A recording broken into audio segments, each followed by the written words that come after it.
Hi, everyone. Welcome back. Today we have a super sick guest on. We are here with Eric of Mom Jeans. If you want to go ahead and introduce yourself real quick and maybe any of the musical projects you're involved in, that'd be sick. Yeah, sure. My name is Eric. I play in a band called Mom Jeans. That's my main thing. I've written some songs for some other bands and played in some other bands. I've played in Just Friends before. I played in Graduating Life a little bit, but Mom Jeans is my main thing these days. So yeah. That's super sick. Appreciate you taking the time to come on here. I think most people probably do know a lot of your musical stuff, especially the Mom Jeans work you've done. Is there anything that like a project that you really enjoy that maybe hasn't gotten as much of that like attention that you would want to highlight? Like not anything of mine because I feel like yeah, Mom Jeans is really like kind of my my first and like only like real band that I've ever done. But like I'm incredibly blessed to know and be friends with and have met just like a lot of incredible musicians along this time. I mean, we could do an entire podcast where I just talk about like my friends' bands and how awesome they are and how much love that they deserve. But I'll keep it I guess somewhat streamlined in the sense that like some of the biggest most important bands like to me and in my I guess like my world that I feel like can always deserve more attention are the band Just Friends. Our bass player Sam, that's his band. They're amazing. They're my favorite band of all time. I actually booked their first show that they ever played. uh it was in my mom's garage when I was in high school. So I've been a big fan of them for a long time. Another one would be Prince Daddy and the Hyena. Some buddies of ours from the East Coast. I went on my first tour that I ever went on. They were the band that we were on tour with, and they're just awesome people. Same goes for Oso Oso. Known those people for a really long time. Same goes for Save Face. My buddy Tyler. Still doing the thing. Yeah, it's really cool. I like I said, I'm just super lucky and super blessed to have like some of my closest friends and confidants and people that I call and talk to on a daily basis are also some of my favorite musicians and some of my favorite songwriters in the world. And I do like to think that if anyone is familiar with Mom Jeans or anything that we've done in the past, I feel like we always try to wear our heart on our sleeve in that sense and show love to the people who we're paying attention to and who we're thinking about, and always try to bring those people on tour with us, or at least um highlight the things that they're doing and use our platform to kind of spread some love around. So yeah. For sure. That's super sick. Which, funny enough, I ended up finding Mom Jeans back in like 2018 or so through Just Friends. So Oh a bunch yeah, of my cool. friends, yeah, we were all listening to Just Friends, and someone was like, "Yo, the bassist from Mom Jeans, this is his band. That's like he's the vocalist. You should go check out Mom Jeans." And I feel like most people, it's probably the other way around, but that's how I got on Mom Jeans, and then that was super sick because it's like a totally different thing, but like super sick on both sides. That's super cool. And I mean, I think for a lot of us, like especially like myself and us in Mom Jeans and that kind of like our friends and the kind of I guess like the musical generation that we grew up in, if you will.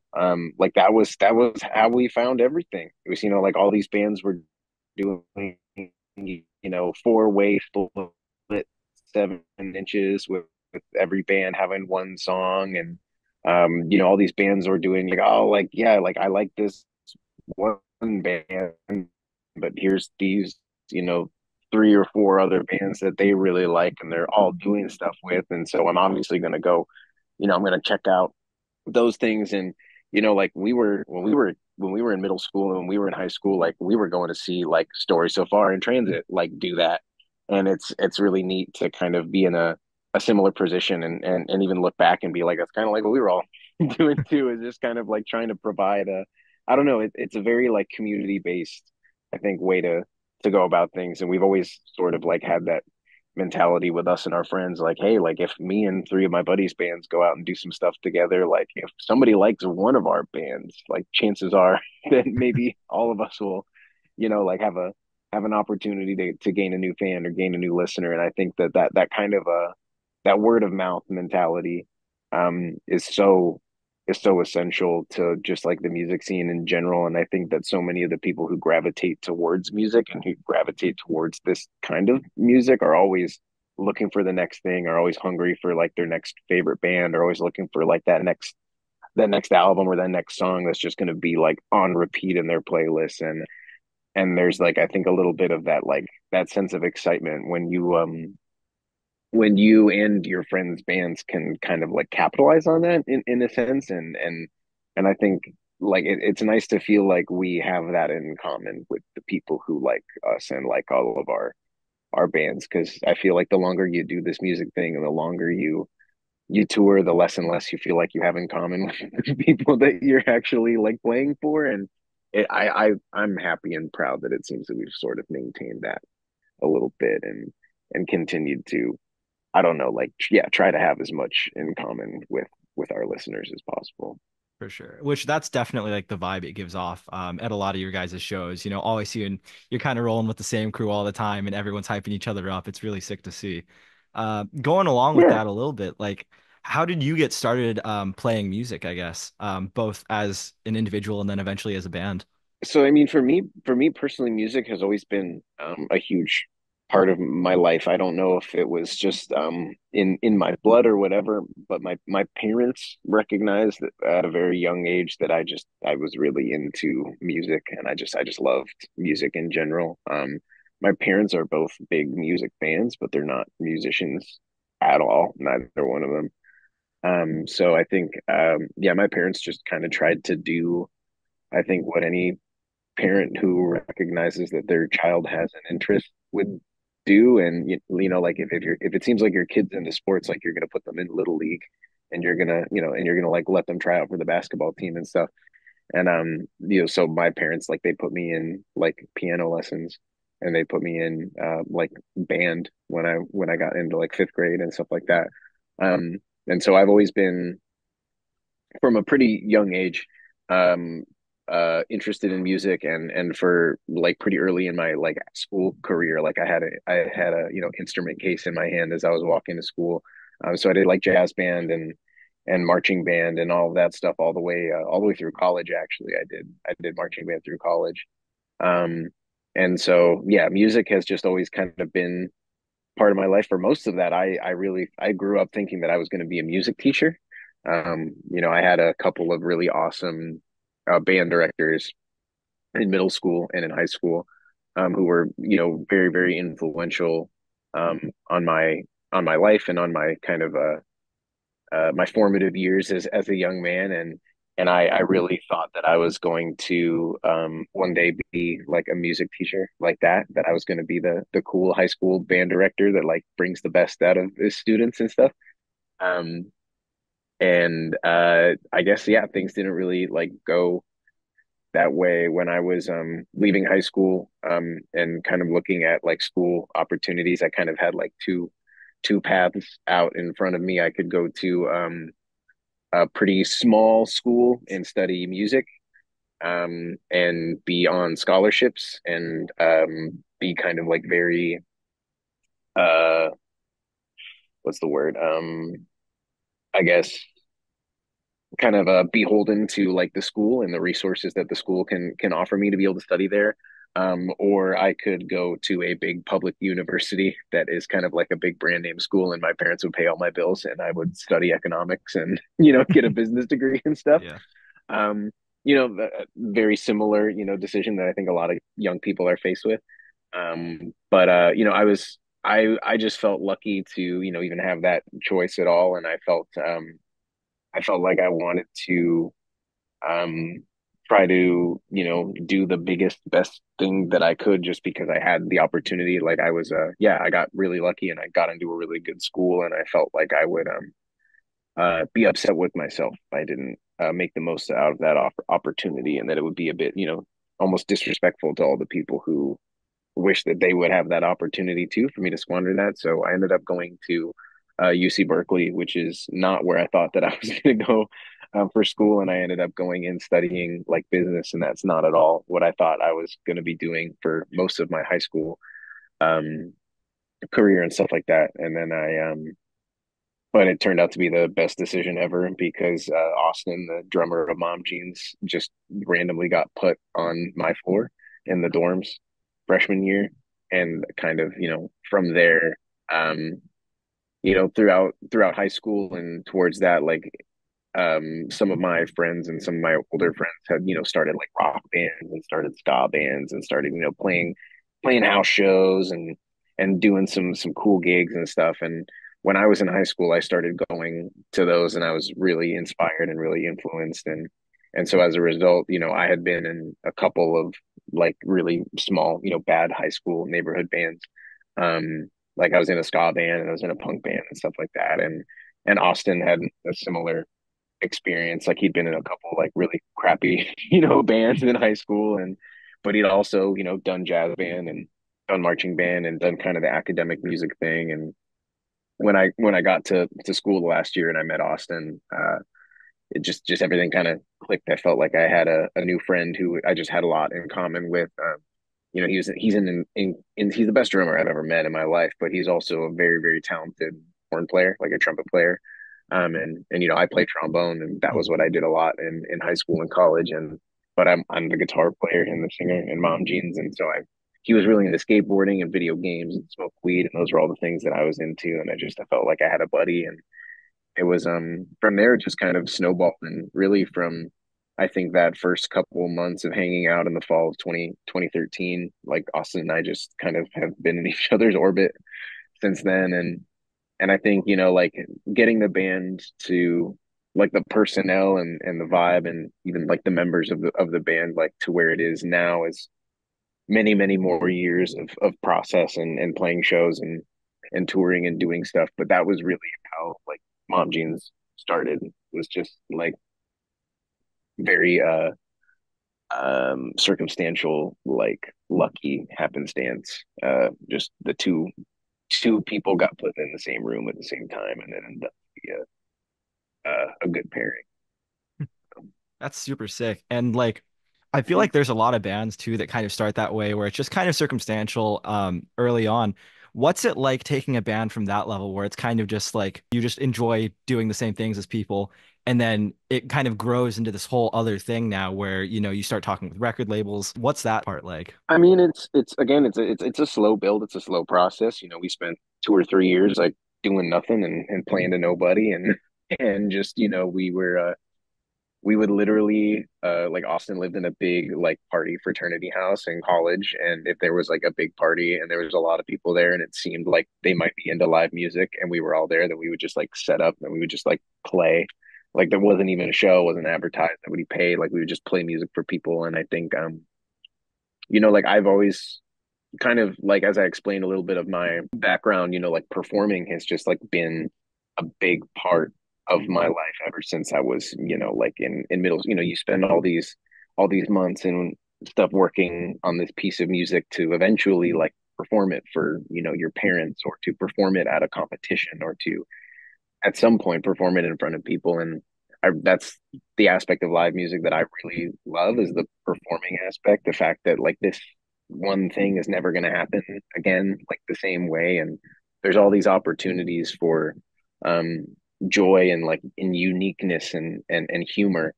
And so that's why I love live performing. And so I think that like yeah, we really just wanted to play live. Like that was really the only goal that we had. We were just such big fans of music, and like are such big fans of music to this day, that it's like I see a great set to this day, like it makes me want to put my guitar on and it makes me want to perform for people. And because there's something special about it. And so I think we just kind of really, like the band was sort of like a means to an end, so that like we could go perform, or that we could, like go play a party, or that we could like get in the van and drive down to somewhere and go play a show. And we just loved that. And I think like, we were we were this was at a time where there was just like the like the emo revival Mhm. scene was getting really really big and really popular. Like modern baseball was starting to get really big. The front bottoms was starting to get really big. Like a handful of these like legacy bands were starting to like come back and like do more stuff. Like American football announced that they were like coming back and like all of this stuff. And it was just a really fun and inspiring time to like we still had title fight, bro. Like Wicca Phase was still in Tiger's Jaw. Like it's like, oh, it was the golden years of freaking like Midwest emo and adjacent worship music. And so I think that there was just so much to be inspired by, and it fueled us. And like all we wanted to do was play shows, and all we wanted to do was just like have an album so that we could show it to people, so that we would have an excuse to get in our van and drive across the country and play shows the whole way, because we were seeing all of our favorite bands do that. It's funny, like, not to go off on a tangent, but like we just played When We Were Young festival the other this past weekend, and like I got to see Basement like play right before us. And like I grabbed like Alex, the guitar player, like by the, and I was like, dude, I'm sorry, but like I gotta tell you, like I literally grew up watching you guys and like Super Heaven, like VHS on YouTube, like touring the US, like in your van. And it's true, like that's what we were doing, is like we were watching Audio Trees and Little Elephants and watching the Run for Cover YouTube channel, and just like downloading all of this cool stuff that all these cool bands were doing. And we were seeing Title Fight play at Gilman, and like just all this just the craziest shit. And so like it fueled us so hard, so that we just wanted to play shows, we just wanted to tour. And I think that anyone who has kind of gotten a little bit of a taste of that, like, genuine, either they really hate it or they really like it. And if you fall into the camp where you really like it, it just becomes like the only thing that you want to do. Because being on tour is just like there's no other experience in the world like it. Like it bonds you with people. It's just like so exciting. And so I think that, like, yeah, it was almost I think getting through those like quote unquote like tough years to get to the point where we were actually like making a little bit of money and like maybe garnering some like interest from labels. Like it wasn't that tough for us, because we just loved doing it so much. And I think that there was, to a certain extent, even something fun about like, living in a shitty house together, and like not having very much money, and just scraping together what you can to pile your life into a trailer and go across the country multiple times, and go see all your friends that live across the country. And so I think that, like, yeah, that was kind of like, that was just the process. Like we just kept doing that, and slowly over time the shows got a little bit bigger, and over time the merch orders get a little bit bigger, and next thing you have a booking agent who's helping you go after a couple more opportunities, like, actively. And then you've got bigger bands that are starting to notice. I think probably the single most significant thing that like really happened to us in that time was that like the band Free Throw took us out on tour. I don't know if you're familiar with them, Oh probably. yeah. Yeah. But yeah, so like, and like those days are gone had just come out in like 2013, 2014. Super huge fan. Um, and I went to go see them. I went to go see them play in San Francisco. They were opening up for You Blew It. And I went over to Jake, the guitar player, to get him to sign my record. And he's like, wait a minute, are you in a band? And I was like, yeah. He's like, you're in Mom Jeans, aren't you? And I was like, no fucking way, because this is literally before anybody had ever heard Best Buds or anything. And he was like, no, dude, like we listen to your record like in the van all the time. Like you guys are super good. And we kind of hung out and talked. And I don't know if it was like just because I met them that night, or if it was already in the pipeline, but we ended up opening for them like 5 or 6 shows on the West Coast that summer. And when you first start doing like venue tours, and you first start dealing with like agents and managers and entities and stuff, it can be really hard for a lot of smaller bands to kind of like break into that world, because like you have to kind of like quote unquote prove yourself like to the suits. But then like all of the benchmarks that they use are just completely arbitrary. It's basically like these agents and managers, they don't trust anybody who hasn't gone out and toured on their own. And but if they can go out and tour on their own, why would they want to open for like your crappy band and be the one of four at like a 200 cap venue getting paid $100 a night and do that for 40 days in a row? Nobody wants to do that. I'd much rather go play a house show like every night for, the same 100 kids, but they're all there to see Mom Jeans. Like I'd much rather do that. And so I think most bands, like that first thing that you do, that first band that you open for, those first handful of shows that you play, that was like that show was booked by a booking agent, and like it was, there was a promoter, and there's like kind of all of these bureaucratic elements that don't exist when you're DIY touring. We were very fortunate to be brought along by a band that we were not only huge fans of to begin with, but they were also fans of us, which is invaluable. And on top of that, I think like Guys in Free Throw are some of the coolest people that I've met playing music to begin with. So like the fact that they're all dope doesn't hurt like the situation. And so it was just, we felt so comfortable, and we felt so welcomed, and we felt so valued and appreciated, even on just like a handful of shows. And like our van broke down twice, and like we had to bust our ass to like make it to all the shows. And it was tough. But I think like from that, the people who needed to believe that like Mom Jeans was the real deal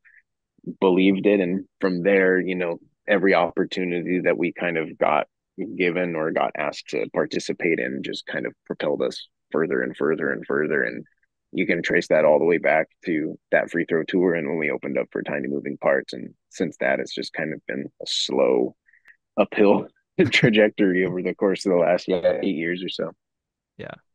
Which from around that era, I mean, do you have like a favorite show, like any like maybe house show that really stands out to you as something that's like this was like the coolest shit? Oh man, I mean, like I wasn't at this show, but Sam booked the hotelier and Oso Oso in a garage in Martinez, California. And actually, I don't think it was Oso. I think it was Jade's old band, State Lines, at the time.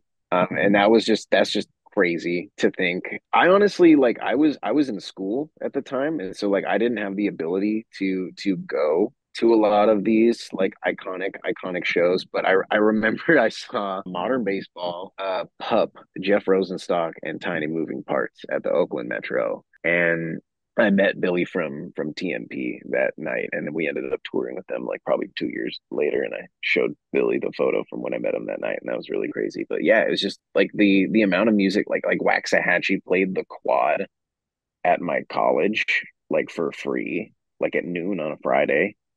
Um, just wild stuff. Yeah. That's super sick. And then I guess kind of similar vibes, but I mean maybe now, is there like do you have any favorite story maybe from tour recently that you've been on? I mean, there's been some cool experiences that we've had, like getting to um anytime we travel internationally, it's like a huge trip. Anytime I get put on a plane to play music is really crazy and silly to me. um but yeah, just most recently, probably like when we were young, fest was like super cool and super wild. Like yeah, getting to see Basement play Color Me in Kindness in full like right before us, and then getting to see Say Anything play Is a Real Boy in full like right after us was really incredible. It's just kind of funny like now. Yeah, we find our like we turn around, and there's like Steve Aoki is just like over there like backstage or like whatever. Like we played when we were young a couple years ago, and like I was like 10 feet away from Avril Lavigne. And it's just like it almost doesn't like register that it's like kind of like happening, because I think that yeah, like none of us like got into this like for that or anything. It's just like we just kind of find ourselves in these funny situations sometimes with these festivals and doing all this stuff. But yeah, it's just honestly like every day is just a trip, and every experience that we get to have is like really cool, and it just keeps going and it keeps cycling. And I so look forward to just like playing shows and getting to do any of the stuff that we get to do. It's really fun. So with something as big as like when we were young, what's like I guess your pre-show ritual or like how do you prepare either yourself or as a band for just something that's like that crazy? Oh wow. I mean, I don't think That's funny. Like mom jeans, we don't really have any like crazy like pre-show rituals or anything. I think I maybe one of the funny things that like we love like just like watching cartoons and stuff. Like we'll absolutely just be like blasting Family Guy or like King of the Hill or something in the green room. Honestly, we don't really have like too many like I mean Sam loves to take like a huge nap like right before we play. Like we'll literally be waking him up like, "Yo, dude, we gotta go play," and he's like, "Ugh."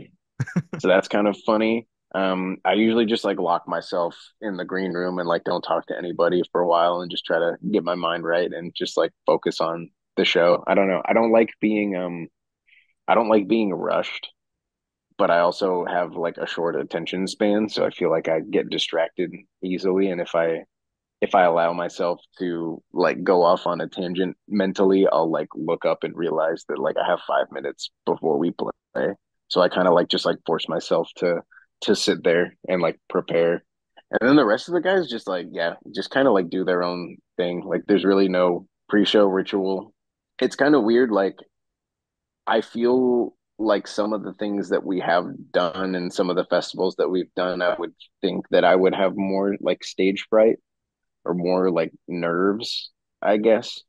But I just I feel really comfortable when I'm in mom jeans. I feel really comfortable like playing music with my friends, and anytime I look over and like Sam is there and Austin and Bart and like Yanko, our guitar tech, are there, like it's hard to be nervous when you've got like your buddy cracking jokes Yeah. like right at you and stuff like that. So Which, if you don't mind sharing, I guess, and you don't have to if you don't want to, like, how often does a band like Mom Jeans, like rehearse for a gig? that's good. That's not as much as we should. No, I'll that's tell fair. you that. Not as much as we could.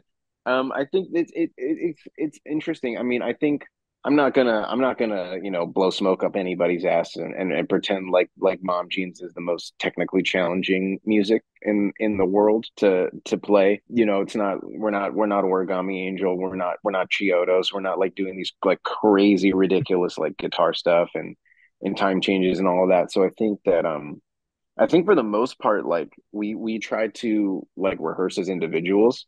Like we try to, as long as we all feel confident in in our ability to play the parts and what we're doing, we actually, if anything, kind of make a conscious effort not to practice too much.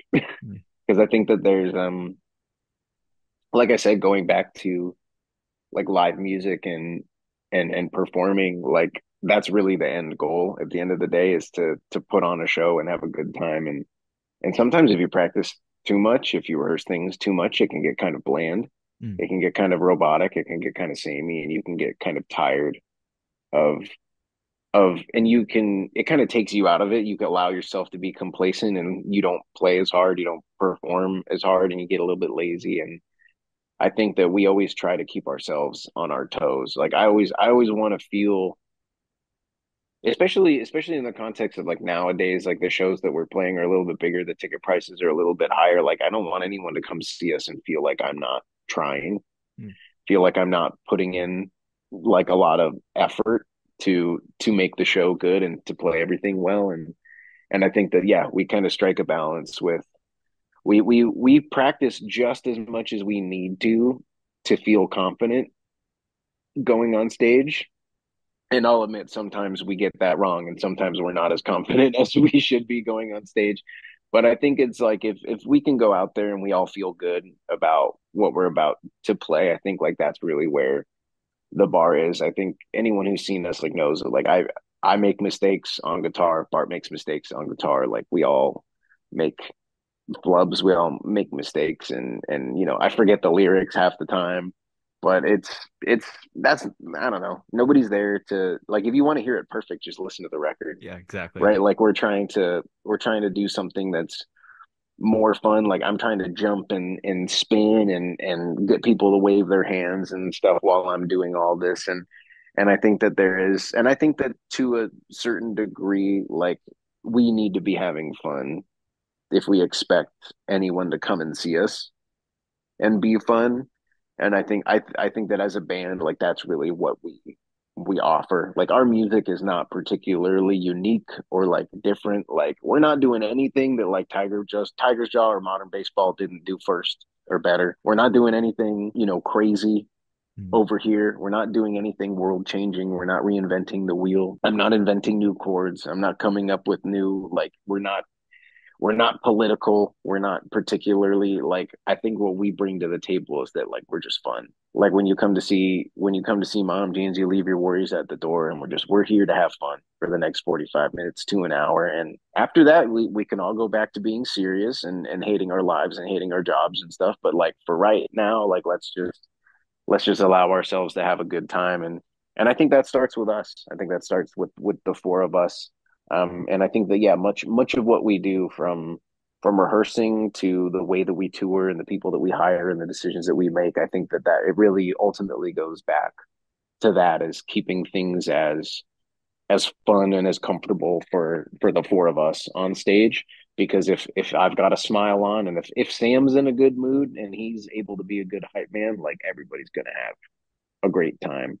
But if I'm up there like sweating, struggling, just like trying to play a part, or I'm so in my own head, like worried about, singing everything perfectly, like ultimately, I think that that's going to take away from the performance. And not that people won't go and see bands like that and enjoy sets like that, but personally, that's just like not what I'm into. Like I want to see artists that are engaged, that are having a good time, that are you know having a dialogue with the audience, and that's something that we've really tried to bring into our set in the last like few years, I think. Which I definitely think that comes through when you guys are playing live. I mean, pretty much every time I've ever seen you, it really does look like you're having a blast, especially like, yeah, you and Sam getting into it. It looks a lot of fun. And I think the crowd does feel that.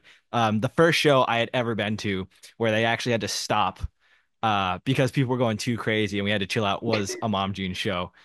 Where Um, was that? Do you remember? Ferndale. It was at the Loving Touch in Ferndale. It was Sounds like about the right. most stacked bill. It was you guys, Origami Angels, Safe Face, and Pool Kids on the same bill. I remember that show. I was sick that day, Oh, and I damn. think I think the condensation was so bad that the walls were actually sweating from Yeah, from that I totally show. Like, believe yeah, that. it was like dripping from the ceiling. That was Yeah, that was a good one. Yeah, that's it was muggy as shit there. But yeah, that was like the first time I had been to a show where it was really like, holy shit, like the whole room is super into it the whole time. Because I mean, every band on that lineup too is super high energy. And I think they kind of all perform with that same mentality that it's just like yeah, about the performance. yeah. Um, which going off of that a little bit, is there a favorite song, not necessarily, I guess, like your favorite song that you've written, but more so like a favorite song to perform to people? Yeah, honestly, like we have a new song that we played like kind of as our encore on the last tour.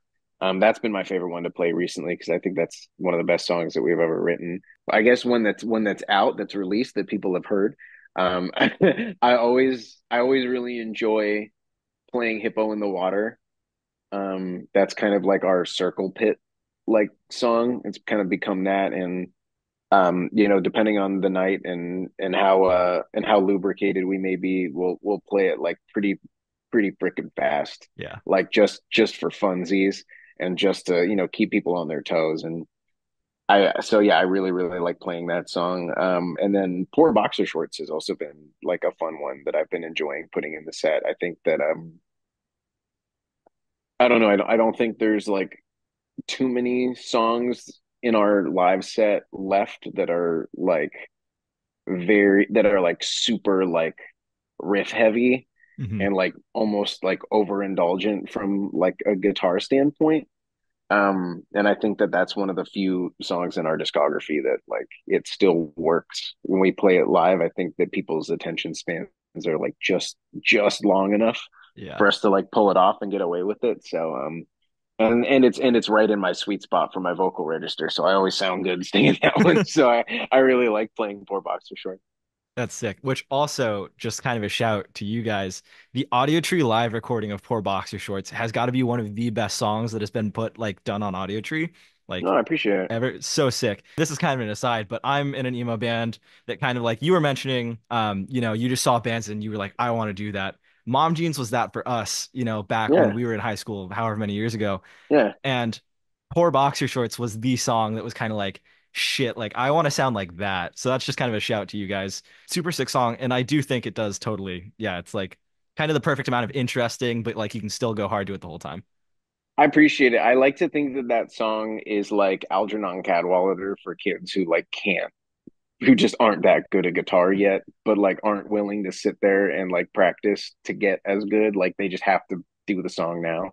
And that's kind of like, yeah, it's a metaphor for the entire Mom Jeans story, if you will. It's just like the desire sometimes outweighs the ability, the willingness sometimes outweighs like the skill level.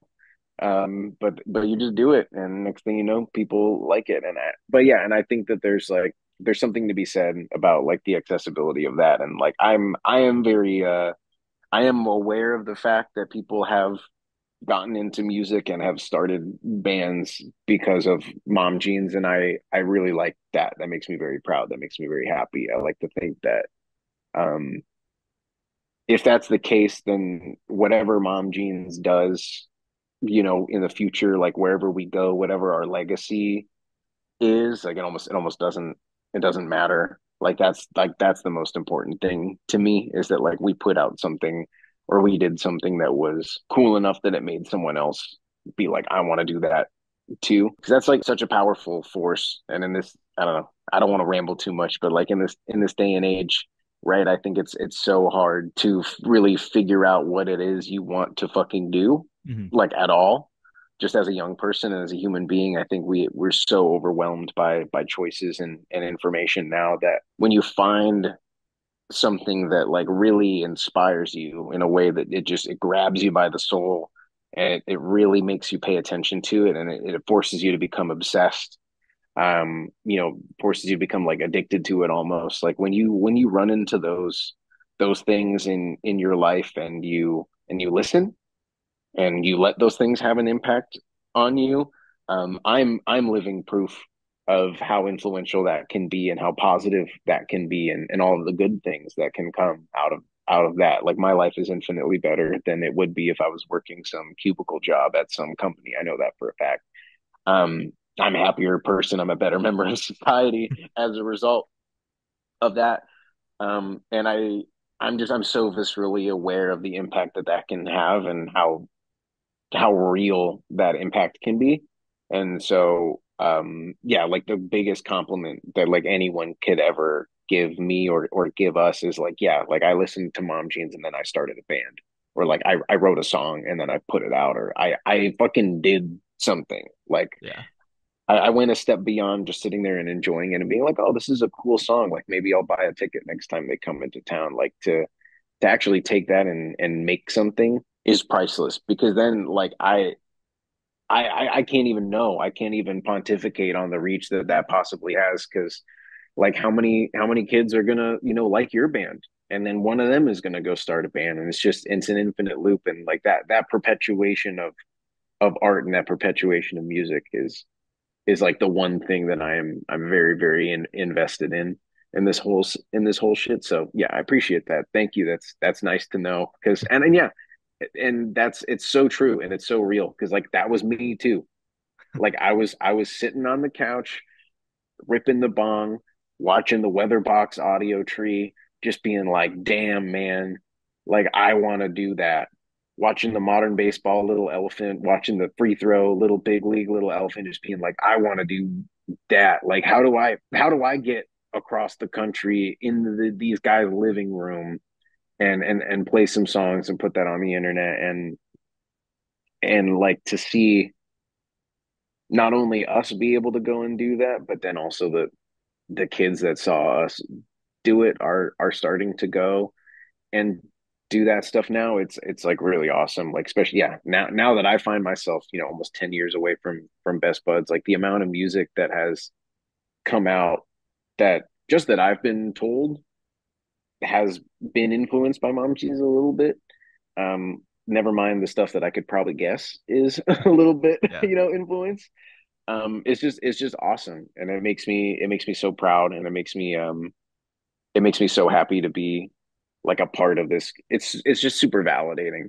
And any time that I'm like, oh, are we doing the right thing, or do I really still being in this band? Do I really still like doing this music thing? Anytime you find yourself thinking that way, it's a nice little reminder, kick in the pants of how dope this stuff actually is, and how cool it is. And I don't know, it's like, sorry I keep rambling, but No, it's really cool. I think people like to hear this stuff. I think the we were talking earlier about like my desire to be a music teacher, and like how, like, yeah, growing up, like that's what I really wanted. I wanted to be a teacher. I wanted to be a person in a young musician's life who would have a positive impact, and who could validate them and make them feel seen, and help them grow, um and show them how those things apply to other facets of their life, and help them be a better, more successful person. And as we're talking about this whole like pipeline, and how people get inspired and how bands get started and stuff, like I feel like in a way I kind of am doing that, just in a different sense. Like it may not be directly, I may not be interacting with these folks every day, but I like to think that in a certain sense, like we are trying to live by example, and we're trying to, like I feel a sense of responsibility to show those people who may be taking inspiration from Mom Jeans, and or who may be thinking like, I want to do that too. I want to start a band. That, like, yes, you can do it. You should do it. Like you don't have to do things this way or that way or whatever. You can, be yourself. It is worth it. Like, absolutely, go sleep on the linoleum floor. Like, go, live in a roach dungeon for 6 months or a year, and chase your dream. Um, we did it, and it sucked, but it was awesome at the same time. And I think that, like, yeah, in a way, like, and it obviously it might not be as impactful, and it may not be as long withstanding as like as a band director, a teacher, or an adult role model in your life. But I feel like for some people, Mom Jeans has become a little bit of like our music has become their catalyst, or their introduction to the scene that becomes the catalyst for them, that inspires them to, oh well, maybe I am actually going to volunteer to go, like, or I am going to sign up to go volunteer at like the DIY venue like in my city, and sign up for some shifts. Or like, maybe I am going to like say fuck it, and I'm going to study music business, or I'm going to study like hospitality, or I'm going to study something that's like actually geared towards the music industry, and I can take this degree and actually apply it. Or no, I'm actually going to like, I'm going to buy Ableton, or I'm going to buy Pro Tools, and I'm going to sit down and I'm going to teach myself how to work this, and I'm going to do this thing, because that's really the only thing that separates aspiring musicians from real musicians, right? Is that they do the work Yeah. at the end of the day. And if you can inspire someone to understand what that work actually entails, and try doing it, like that is the hardest thing to unlock in a person. And I was fortunate. I went through the academic, music system with school. Like, I had private trombone instructors, and I had section leaders, and I had band directors who forced me to learn how to value practice, and who forced me to learn how to value hard work, and forced me to recognize that relationship between success, I guess, if you want to call it, or um, at least participation, and doing the hard work. What makes you a musician is not like being on the stage and having people clapping for you. It's practicing, and learning, and constantly being involved in that ecosystem. And yeah, it's really neat, and I feel very fortunate that in some little way, like, we can kind of, like I said, like, be that introduction, or be that catalyst, or be that thing that makes people ask themselves like, well, maybe I could do that too. What does that entail? Absolutely. Which kind of, if you had to distill it down, I think a lot of people that watch this channel are people that are maybe aspiring musicians themselves. I see a lot of comments that are like, I really want to get into this. I don't know how to start. If you had just one Yeah. piece of advice to give people that are trying to get into it, what would that be? It's gonna sound super corny, but it's never give up. Mhm. really don't give up. Um, there are many days where I feel like my best music is behind me. And maybe that's true. Like maybe I wrote the best songs of my life when I was 19 years old. But I also sometimes feel like I just wrote my best song of my life yesterday. And I'm lucky to be surrounded by amazing musicians. Even if we just think about the ones that I named, right? Like Mhm. Sam, Just Friends, and Bart with Graduating Life, Prince Daddy, and Osa Osa. Like the amount of good music that has come out of their heads just in the time that I've known them is ridiculous. And what I'm getting at is that like there's no expiration date on art. There's no expiration date on music. And I think that like not all of us find ourselves in the same place at the same times in our life. All of us have different backgrounds. All of us have different upbringings. Also, all of us have different, responsibilities to our families, to our loved ones, to our spouses, etc. We may not all be in a position that the members of Mom Jeans were in, right? Where I can graduate college and I can go crash on my dad's couch for a year and not pay rent and chase my dream and also have that align with people liking my band. Like that doesn't always happen at the exact same, you don't always find yourself with the free time and the emotional energy and the knowledge that you need to make it happen and the whatever it is that and the inspiration to actually make good content. Like that doesn't all happen at the same time. And I know people who it takes they take years they take years off of music. They don't touch their guitar. They don't think about writing a song, and they come back and they make some of the best stuff that they've ever made. And so I think that when we talk about like the aspiring musician, I think some people they feel this sense of urgency to be a part of it, and I understand that sense of urgency. I felt it, and I do feel it, but I think also to understand that like that feeling's never going to go away. You're always going to feel some sense of urgency. You're always going to feel like you could be more involved, like you could be more a part of the conversation, like there's more that you could be doing. Um, but give yourself the time to let things fall into place the way they need to fall into place. Don't force yourself to go out on a tour with people who are toxic that you know are toxic because you have to tour and you want to do it and these are the people that are available. Like don't start a band with people who tell you that your song ideas are stupid or who only want to sound like one specific band that they want to worship. Like, oh, if we're not going to sound like Title Fight, then like I don't want to do this. Like be patient and wait until you meet the right people who are going to help you, make the music that you want to make and have the experiences that you want to have. And if that's not going to happen, then like be patient, give yourself the time, and wait until you have the time and the financial resources to do that yourself and to fund it and to hire people. There's a lot of musicians that like really don't start doing it until they're in their 30s, until they're in their 40s.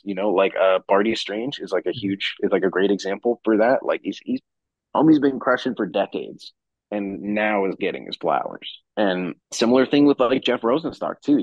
There's no expiration date on making good music, and like whether you're 19 or whether you're 25 or whether you're 40, like if you make good songs, if you have something to say, people are going to connect with it and you're going to find an audience. Um, so that would be, yeah, my biggest piece of advice is like be patient and give yourself grace and give yourself the time that it takes to really like develop as an individual, because like if you really do that, then you're going to be the best artist that you possibly can be whenever that dart finally hits the dartboard. Like you're going to be the best version. So Appreciate it. Yeah, I think a lot of people will definitely find that super, super useful. And because it's not very often, I think, that most people get to hear from, maybe their favorite artist. Yeah, just advice that they wish they would have known or had someone telling yeah, them. So yeah, glad that you can be that for someone, and I do think people will really, really resonate with that. Thank you so it much worked. for talking about that, and coming on and talking about Hell your yeah. music. Really appreciate your time, Eric Butler, everyone. If there's anything you want to plug, feel free, go ahead. Is there anything I want to plug? No, it's just if you fuck with Bomb Jeans, we fuck with you. Thanks for being along for the ride. We're doing our best to work on some new music. It's been a crazy year. I think for everybody for whatever reason, like Mercury's been in retrograde the whole freaking year. It seems like or something. But yeah, we've been tidying up things on the home front and getting personal lives together and getting the business together. And our plan for 2025 is to really just focus on making some new music and focus on getting a new album recorded and getting it out and moving on to the next era of Mom Jeans musically. So we're all really excited for that and looking forward to that. And I feel like we usually let people in on what we're doing when we're doing it. So keep your eyes peeled and we'll share what we can along the way. Hell yeah. Thank you so much. Absolutely. Yeah.